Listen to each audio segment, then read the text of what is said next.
Loves, how are you? Hope you're all well. Happy Thanksgiving. Happy belated Thanksgiving. I worked a long ass day yesterday at the restaurant that I'm working at. It was a long day. It's like 9 hours. And I started a migraine while I was there. So I was up a lot last night, slept super crappy, and I'm supposed to be working right now at the restaurant, and I was supposed to lead a hike this morning. I'm very dysfunctional with migraines. I'm like just coming out of it. But I have to work all day tomorrow. So I wanted to get a video out just to wish everybody a happy Thanksgiving. I hope that you're all well. Again, I'm going to try to be uploading videos more often, doing it in my car in random spots around the neighborhood or in Brevard or just easier at this point. My house really isn't conducive for that.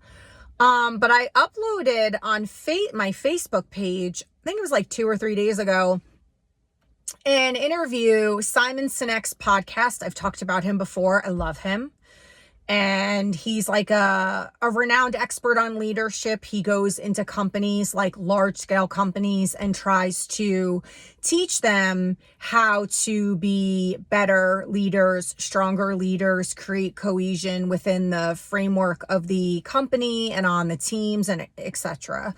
And he has a podcast called A Little Bit of Optimism. And then there's a love and relationship expert, Matthew Hussey, who I haven't talked about before.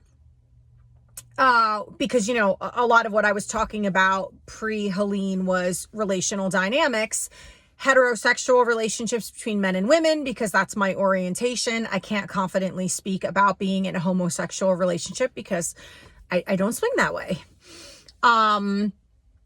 But I found Matthew Hussey years and years and years ago. He was first getting attention, gaining momentum, and I really liked him. And then I kind of do this. I think we all do this. We kind of wax and wane in and out of what's attractive to us, the voices we listen to. And I think that's a really good, healthy thing. I always say to people, like, I never stuck with the same doctor. I did stick with the same dentist for a long time.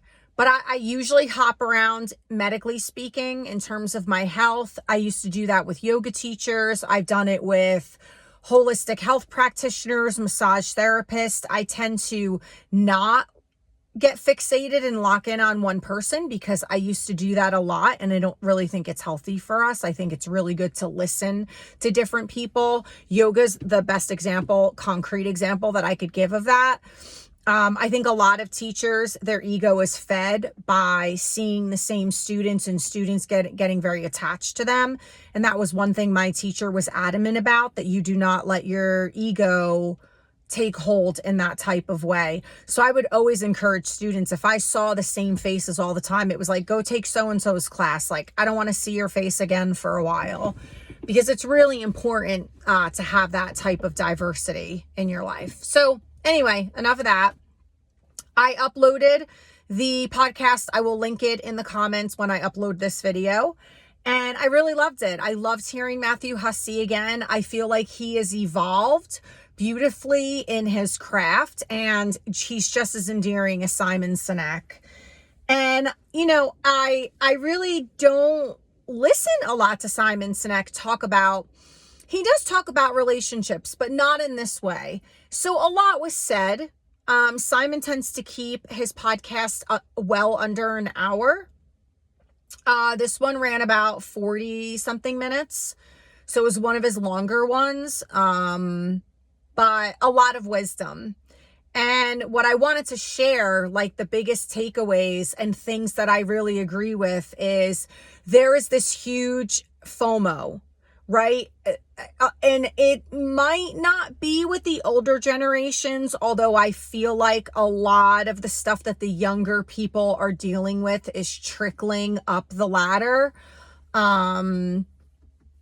Like the ghosting, fear of intimacy, just wanting to be casual, shitty communication, because, especially if you're an older person and you were married to the same person for a long time, you're devastated when it ends. You feel really beat up by that person. You feel beat up by love.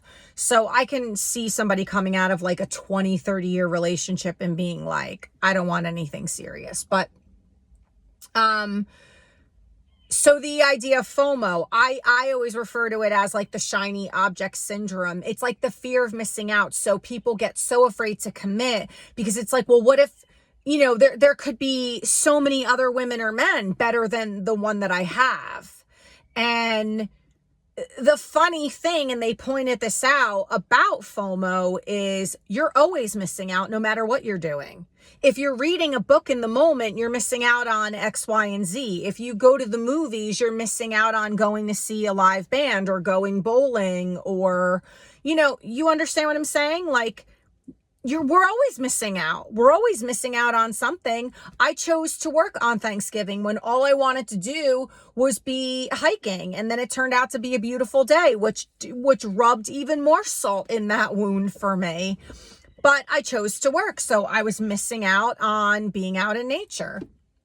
And so the beautiful metaphor that Matthew brought up. Well, I think Simon originally brought up how parents have this uncanny ability to be really honest about their kids. So you might hear a parent say like, well, wow, that's a really attractive kid. My kid's kind of funny looking. And yeah, there are parents out there who overinflate their kids, but I could say a million things about my two daughters, not a million, but I could, I've talked candidly about my kids can have super cranky attitudes. They're not always the most respectful kids. It's definitely gotten better. They're far from perfect. They're smart as a whip. My oldest still has challenges that I had talked about in a video from a long while ago, probably a year ago, when I first originally lived in Brevard. And although she's sober, there's still cross addictions. There's still things. I mean, she's the reason why I do the work that I do. And I love working with the quote unquote bad kids, which, there's no such thing as bad kids. There's very complicated circumstances and there's absolutely shitty parenting. But, kids are not born into this world bad. I just don't believe that. So most parents have the ability to be very objective and honest about their kids and their shortcomings because we're human. We all have shortcomings, right? And so what Matthew Hussey was saying was, Simon brought that point up and then Matthew said, that's a really great analogy or a metaphor because it's the same thing with your partner. There is no such thing as a perfect partner. It's someone who's perfect for you. And most of us can be very candid and objective about our partners. Like, I love this about my person, but there's also X, Y, and Z. But everything is a sacrifice, and you just decide what you can live with. And, overlooking really important, vital things like integrity or character, or like anything non-negotiable, which would be wanting somebody who's extremely respectful. A minor example of that is like, I went on a date many, many moons ago, and the guy was horrible to the server, like horrible, and told him an inappropriate joke. Everyone in the restaurant overheard him and was mortified. When my date went to the bathroom, a guy whispered to me, "I have your back. Get in your car and get out of here. Get away from this guy." And that's what an asshole this guy was. That's a non-negotiable, clearly. But I think we have this ability to be objective. So I think the idea of FOMO for people who are so afraid they're missing out on somebody better, that is a very complex mindset to get yourself out of, because I'm sure there could be somebody quote unquote better. I mean, that's all relative. Your partner might feel that way about you sometimes, like, God, There could be somebody who's not so damn cheap. I could have ended up with somebody else who wasn't so damn frugal, whatever the scenario is. And then the other concept that Matthew talked about, which is something that I don't know that I touched on much in the past. And I think I even got caught up in this, if I'm being honest with you all and myself. It's not that I ever thought I was going to meet somebody with all of their shit together. I loathe that. It's my biggest pet peeve next to like the ghosting and the lying on online dating, which is why I don't do it. Is this, you would see on people's profiles, like, make sure you have all your shit together. I'm like, who has all their shit together? So in the conversation between Simon and Matthew, the topic came up about like loving yourself and confidence. And Simon is very much of the opinion that you can be an insecure person and have a successful relationship as long as you are with a safe partner and you're not hiding your insecurities and trying to mask them, because that is 100% why a lot of relationships fail, but that you can be very open and candid. Now, safe partner is the key term there, because, putting your vulnerability and your deep truths and honesty into the hands of the wrong person can very much be weaponized against you, which I've talked about incessantly. Compassion and vulnerability can absolutely be weaponized against you. And anyone who does that is a complete asshole, in my opinion.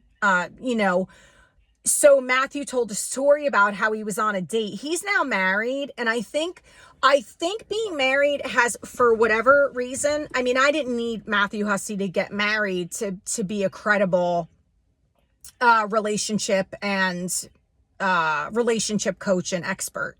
But he said he struggled with being called an expert. And is anybody ever really an expert? Because then you're losing the beginner's mind and you might stop learning and growing. We're always learning and growing. So, I don't know. I don't think anyone's a full-blown master or expert, right? They might just know more about that topic than the average person. But Matthew went on a date this is clearly before he was married. And he said this woman just annihilated his ego and his confidence. He said, he goes, I was cursing Brene Brown the whole way home from that date. So he listened to Brene Brown and he got vulnerable with the wrong person on a date.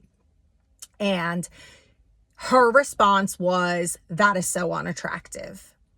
Now, I will tell you, and I've been very honest about this in other videos, I've had 2 grown men literally cry on my shoulder. And I had a really hard time with that because it did feel unattractive to me. Here's why. They didn't just bury a kid. They didn't lose a limb. They were crying to me about their ex-partners and how beat up in life that they feel and all of these things. But it was also 2 men who really had a huge lack of consideration for my vulnerabilities and my personal pain, and they wanted all the attention on them. And I felt like it was almost an attention seeking tactic, because these 2 people turned out to be very manipulative and not them really like bearing their soul. And Matthew Hussey did not disclose exactly what he disclosed to this woman for her to react that way. But I have had those situations where, grown men are bawling their eyes out to me.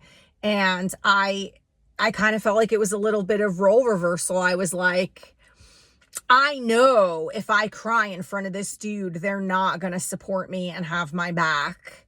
And I'm having a really hard time with this because I have to sit and listen to them cry about, their ex-partners and how hurt and sad they are. And I kind of feel like maybe that should be resolved before you enter another relationship. It's really unfair and it is a little unattractive. But if a man was opening, bearing his heart out to me about an insecurity around like his job, like, I'm struggling with my boss and I'm trying to move up the ladder and, And then I know that this guy's a hard worker and a good person, I wouldn't be like, oh, that's so unattractive. So do you have to be fully healed in order to find love? Do you really have to have all your shit together and all your ducks in a row? I don't think so. I think the only thing Matthew Hussey said about insecurity is just be actively working on it, which I agree on. Bringing your stuff to a partner is one thing, but laying it in their lap almost as if like, and now fix me or fix this, or it's your problem, that's very imbalanced and unhealthy. But saying to somebody, yeah, I have insecurities and I'm actively working on them, that's very normal and natural. I don't know one person who is 100% confident in themselves. And I don't know one person who's fully healed. I think even chasing the idea of I am going to be, before I take my last breath, I'm going to be a fully healed human being, because there's always going to be something. We're going to get banged up and bruised up along the way. So there's always going to be something. So I don't really think those standards are realistic. Just like I've talked about, like he's got to be 6'3" and, he has to have this type of build and shiny white teeth and no baggage, whatever that means.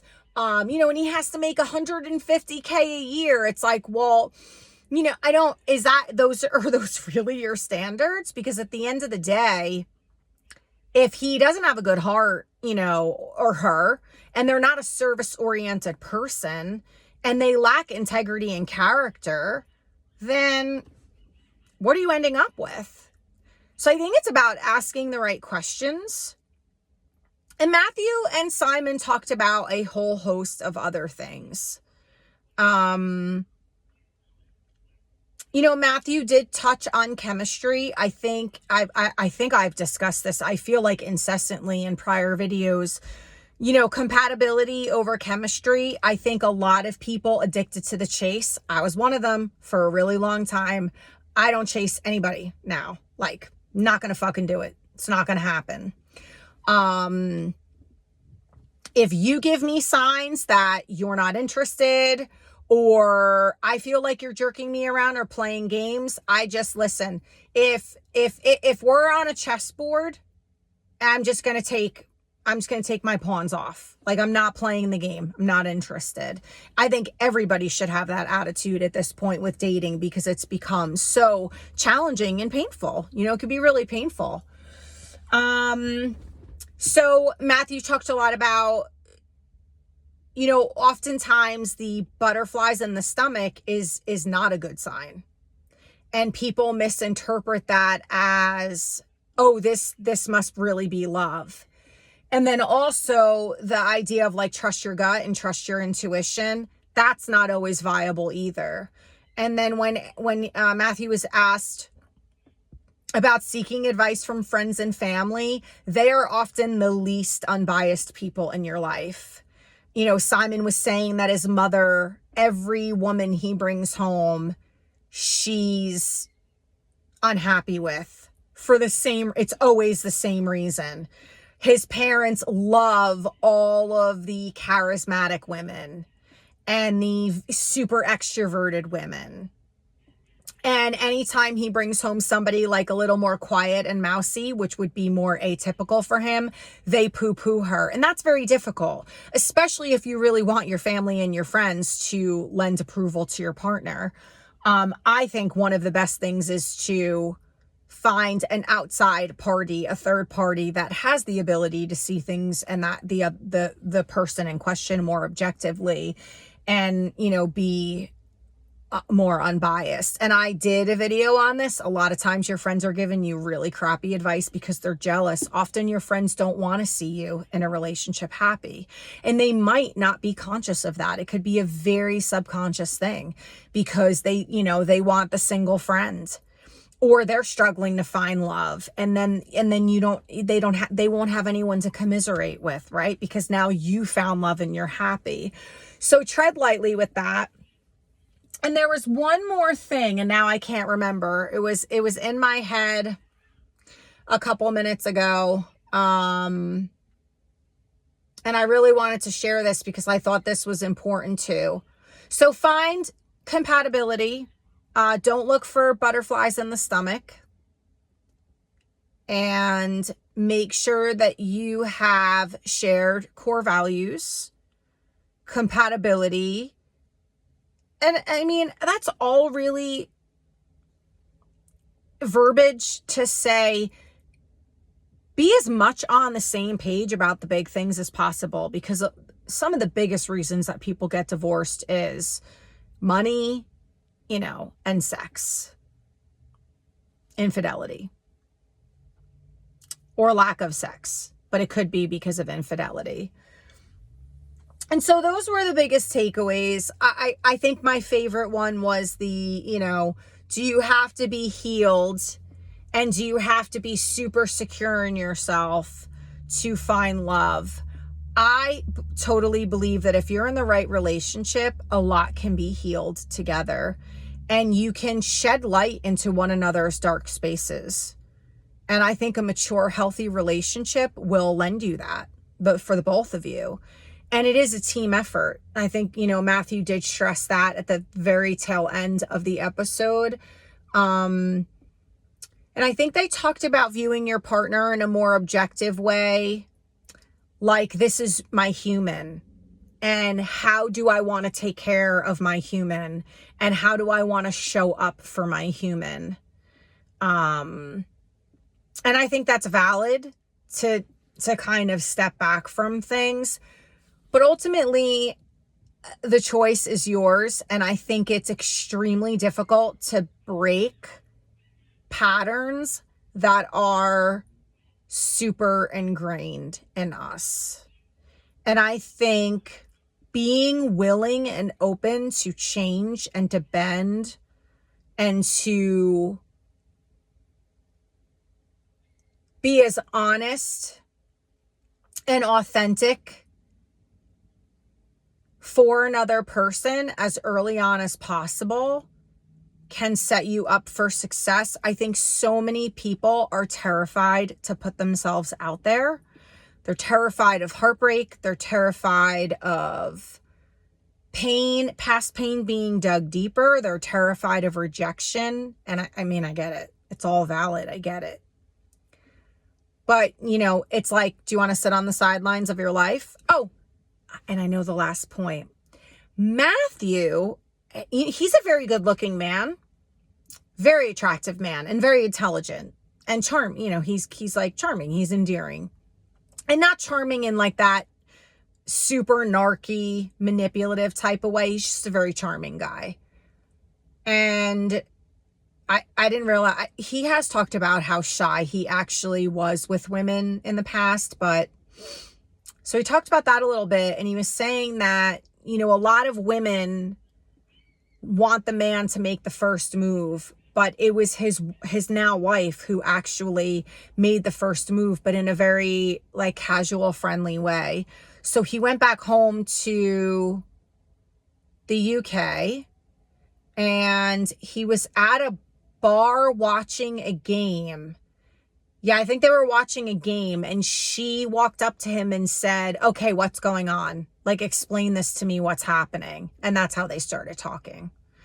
And so she didn't go up to him like, hey, I think you're really good looking, or, she kind of did it in a super casual, nonchalant way, but I don't know. I have opinions about that. Maybe I need to let it go, but I really do like a man making the first move. I think there are some women who are very much like that. There was a time in my life where I did let men know that I was very attracted to them. And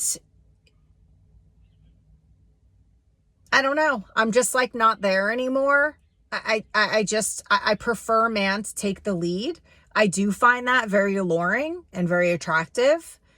That's not to say that, what Matthew's saying is valid. I don't always think men need to make the first move. I don't think that there's anything inherently wrong with a woman making the first move. And what Matthew was saying was he would have never talked to her because of his shyness and past experiences and, that overt fear of rejection. And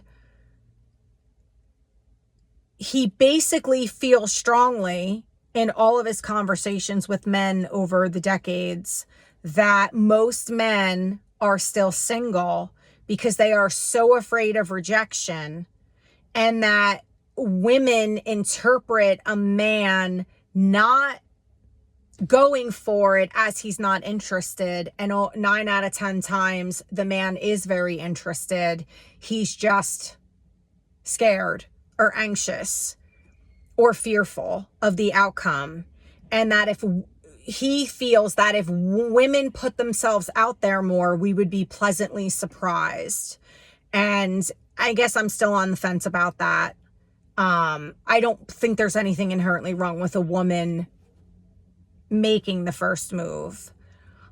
And this could very much be my stuff, and I'm being honest about that. Maybe I feel like I need a man to make the first move because of my past experiences and things that I've been through. But I thought that was very interesting, and I would love for the men watching to kind of like chime in and let me know how you feel about that, because he's really adamant about it, that a lot of men end up alone because of their insecurity from past experiences and that very real fear of rejection.